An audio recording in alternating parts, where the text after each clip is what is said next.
Aujourd'hui, on va parler du mode plan et faire une petite démonstration à vide, c'est-à-dire en partant de zéro.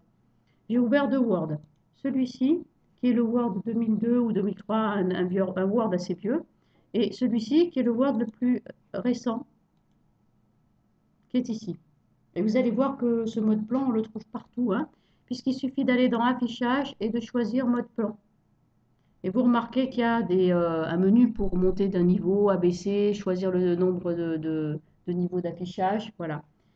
Et lorsque je vais aller chercher l'autre Word, c'est pareil, il faut aller dans Affichage, mode plan. On retrouve exactement les mêmes outils. Bon, bien sûr, comme il y a beaucoup de barres d'outils, en réalité, elle est là, la barre de niveau.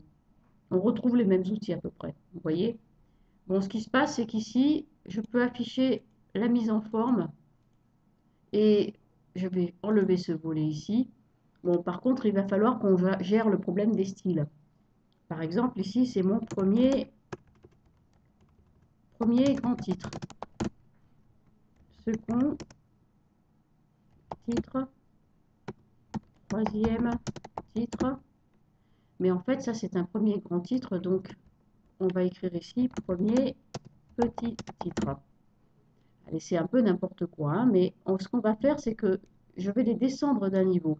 Ici, j'étais au niveau 1, je les abaisse. Et maintenant, vous voyez qu'il y a écrit titre 2 dans les styles.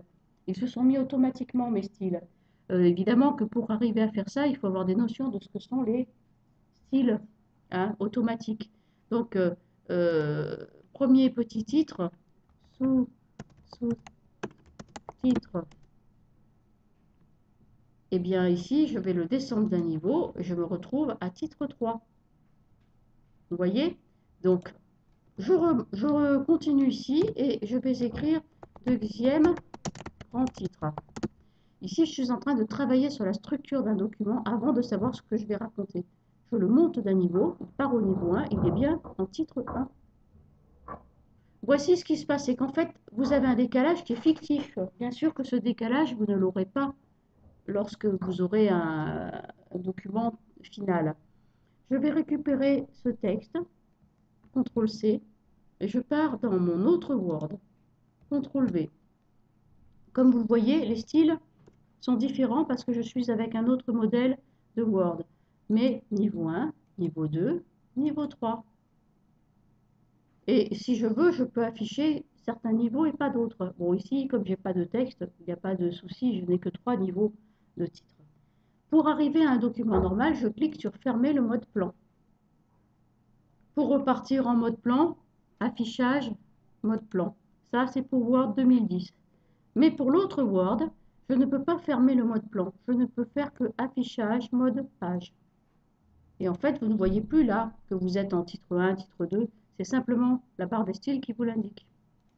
Quant à Word 2010, on va basculer de l'un à l'autre. Quand je ferme mon mode plan, vous ne voyez pas les styles. Si, vous les voyez immédiatement parce que vous avez ici un groupe style. Lorsque je clique dans le premier titre, vous savez que vous êtes en titre 1. Dans le deuxième titre, vous savez que vous êtes en titre 2. Et dans le troisième titre, ainsi de suite. Bien sûr, si je veux plus de précision, je peux faire afficher carrément ici le volet des styles sur la droite, comme ça ressemble à Word 2002 ou 2003, vous n'êtes pas perturbé. Voilà. Lorsque je veux numéroter mes titres, il faut que je fasse attention. Je repars dans l'affichage du mode plan. Je vais insérer des numéros, et je viens de confondre les deux versions, c'est pas mal. Donc je vais retourner dans l'accueil, c'est ici que je vais avoir mes numéros. En 2010, c'est dans l'accueil, dans paragraphe. Je vais ici donc choisir ce type de numérotation parce qu'il y a écrit titre 1, titre 2, titre 3. C'est une numérotation à niveau avec une hiérarchisation. Ce n'est pas la numérotation des puces toute simple. Il suffit d'avoir cliqué quelque part dans le document et tout se met. Tout se met automatiquement. Et bien sûr, alors j'ai mon onglet de mode plan qui me permet de changer mes niveaux à volonté. Et bien sûr, tout se renumérote si je bouge. Sans problème. Et cela partirait avec un bloc entier de texte si j'avais un texte avec. C'est exactement la même chose avec mon autre Word. Ici, lorsque je vais vouloir numéroter, qu'il y a, c'est que ici, je n'ai pas les numérotations avec hiérarchisation. Ah, donc, il faut vraiment que je sois en mode plan, affichage, mode plan. En mode page, ça ne fait pas la même chose. Format, plus et numéros. Et vous choisissez pas des numéros, mais des numéros avec hiérarchisation. Et vous veillez qu'il y ait bien écrit titre 1, titre 2, titre 3. Vous prenez le modèle qui vous correspond au mieux. OK? Et normalement, je n'ai même pas besoin de sélectionner. Tout est pris. Voilà, donc ça vous permet de travailler à la structure du document avant de savoir quel texte vous écrirez. Quand vous voulez écrire du texte, ensuite, vous sortez du mode plan. Affichage mode normal, et ensuite vous racontez votre histoire qui va être en mode normal, bien sûr, parce que vous êtes sorti donc du plan. J'espère que c'est clair.